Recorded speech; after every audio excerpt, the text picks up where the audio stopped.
GTA Online has an endless amount of things that you can buy, and in this video I'll show you the top 5 best purchases in 2024. Also, Happy New Year guys, and let's get into it. And coming in at number 5, we have the Insurgent. The Insurgent is one of the most commonly used armored vehicles in GTA Online, and because of its low price and it has extremely good size power, armor being able to withstand 6 to 7 sticky bombs or 3 tank shots from a Rhino tank. It is a great choice for people who are trying to just transport friends around the map and around GTA's online hectic world. But sadly, the Insurgent isn't great for customization. It will look very similar to other people's Insurgents, and there's also another variant of this vehicle, which is the Insurgent Pickup Custom. It is actually a little bit better than the Insurgent, and since you can actually carry more players in the vehicle, and you also have a machine gun weapon which allows for players to use and take out enemies or even NPCs. It is also slightly faster than the normal Insurgent, but personally, in my opinion at least, I prefer the normal Insurgent as because of the aesthetic that it has. It just looks better than the other one. The Insurgent is one of the best armored vehicles. If you like the Insurgent and you want a heavy pickup custom attached with the gun, and then make sure you pick up the Insurgent Pickup Custom. And here are my reasons why I like the Insurgent. It is affordable, which comes around $897,000. It is also extremely great for transportation. It is great for transporting friends, but the Pickup Custom can pick up 8 or 9 players. It's an all-terrain vehicle, which means that you can go off-road, on roads, on mountains, etc. It has also impeccable armor, extremely great armor against rockets, and it can withstand a lot of sticky bombs. Coming in at number 4, we have the Toreador.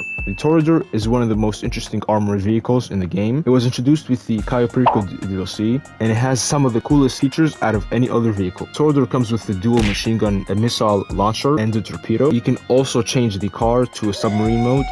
Has a booster that allows the car to quickly accelerate and get out of messy situations. The defense on this vehicle is fairly good. It can take up to 60 rockets, which that's a lot. Players can easily shoot the driver from the windows, which I mean they can withstand some bullets, but they're not 100% bulletproof. The Toreador has a good list of customizations, but its main feature is that it can go underwater, and sadly this vehicle is only available for people to purchase who are extremely rich because it costs around $3,660,000. If you want an awesome armored vehicle, this is one of the best ones, and it's going to help you with Heist, it's going to help you with setups, it's going to help you do anything, and it can also go underwater. It has a dual machine gun, it has missile launcher and torpedoes. It's a 4-seater car, and it also has good speed and handling. Coming in at number 3, we have the Arcade. The Arcade is one of the best businesses in the game because you can make tons of money. It was released with the Diamond Casino Heist, and I remember I literally skipped school that day just so I can play this DLC, and it was actually really worth it. So how do you get started? All you have to do is just you're going to receive a call from Lester, and then you're going to have a cutscene, and then you can actually buy the arcade from the Maze Bank foreclosures. And once that's done, you have to set it up. It's not going to take that long. You can start making money. There are actually 2 ways that you can make money, and at number 1 we have the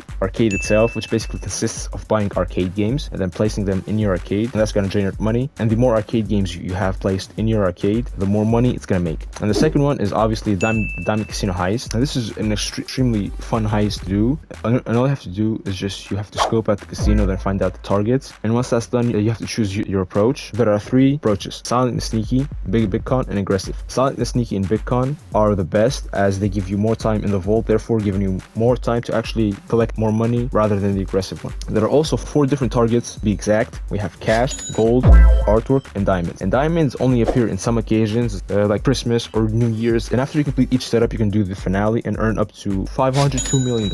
Coming in at number 2, we have the Gaka. The Gaka was introduced back in 2021, the Cayo Perico DLC, and this was one of the best money-making methods at least 2 or 3 years ago. You could make anywhere from $1 million to $1.5 million, which was extremely awesome, but now it has been nerfed. And sadly, even though it has been nerfed, you can still earn up a decent amount of money, but it's not going to be exactly the same amount that you could earn back in the day. How to get started? All you have to do is just you're going to go to the music locker, you're going to have a cutscene, and then once that's done, you're going to go to the Warstock Cash and Carry and buy it. And then after you purchase it, you can start the heist. You're going to do some setups, and once that's done, you can do the finale and earn up to, it depends on what you have, but it's going to be anywhere from 700,000 to at least $1 million. Coming on number 1, we have passive businesses. Passive businesses are a staple of making money in GTA Online. And if you are a new player in 2024, Happy New Year by the way, you might be asking yourself, well, what are passive businesses? I'm glad you asked. Passive businesses are the where you don't have to actively be doing it, which means you can earn you money in the background. So let's take for example the MC businesses. All you gotta do is just you gotta buy supplies for it, and once they arrive, supplies cost around 75,000, and once the supplies arrive, your workers are gonna start to produce product for you to sell. There are a lot of passive businesses, so let's just present them real quick. We have the white stuff, the blue stuff, the cash factory, the document forgeries, the green stuff. We have the acid lab, the bunker, and the nightclub. All of these have one thing in common, and they all are a passive income business. And the nightclub is slightly different since you need to own all of the other passive businesses, and then you link them in your nightclub, and then you're going to be able to generate the revenue. If you want to learn more about this, check out this video. Passive businesses are a must-have in GTA Online. You need to own them to be able to profit from GTA Online. They are the easiest and best ways to make a lot of money in GTA Online, but unfortunately some of them are not solo friendly. And to find out which are solo friendly, make sure you check out this video. It will show you the 8 best solo businesses in 3, 2, 1.